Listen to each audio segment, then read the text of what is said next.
ईमानदारी साहब की ताकत कहां चली गई जब इसी मुल्क के बॉर्डर से लगता हुआ एक मुल्क है चीन, उसने कहा दाढ़ी आधी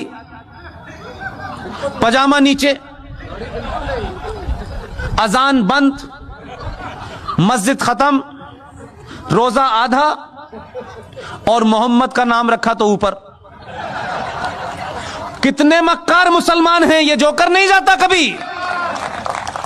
ये कहे हिंदुस्तान में खड़े होकर के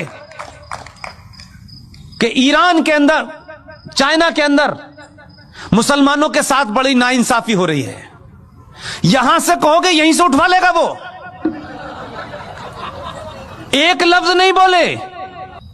आपको जवाब देना आना चाहिए। ये जो ताकतें हैं जिन्होंने इस देश में हिंदू मुस्लिम भाईचारे की आड़ में इस देश को मुसलमानों ने खोखला कर दिया। केरला बन गया, कोई मुसलमान नहीं बोला।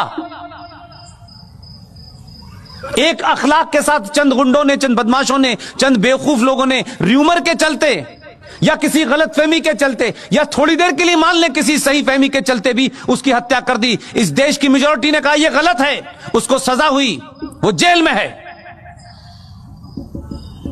बेईमान मुसलमानों, मक्कार, कितने बौने और कितने छोटे हो तुमने क्या किया? 5.5 लाख कश्मीरी हिंदू पंडितों को,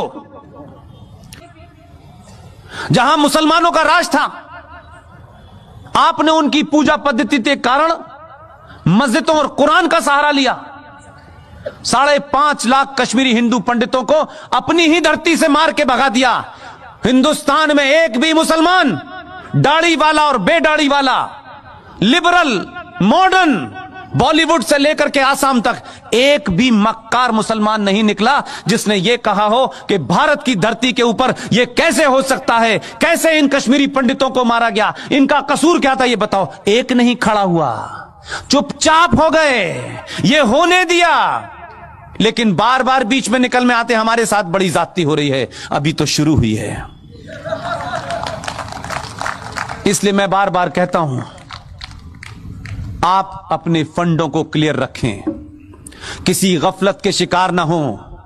ये जो इस्लामिक आतंकवाद इस देश में है, जिसे कॉन्स्टिट्यूशनली, सोशली, पॉलिटिकली इस देश में बढ़ावा दिया गया है, ये जो घर वापसी आप कहते हैं, घर वापसी तो होनी चाहिए, लेकिन ये वो घर वाली वापसी जिसमें आप बिजी हो, उसमें मैं बिजी नहीं हूं। ये घर वापसी 1947 से होना शुरू हो गई है। अभी 35 पे 370 गया है, मंदिर वापस आया है। अभी काशी भी लेना है, मथुरा भी लेना है। इसके बाद में यूनिफॉर्म सिविल कोड भी आना है। इसके बाद में एंटी कन्वर्जन भी आना है कि जिनकी किताब ये कहती है कन्वर्ट करो, उनका दिल भर जाए। इस बार इतना कन्वर्ट करेंगे, चिंता मत कीजिएगा।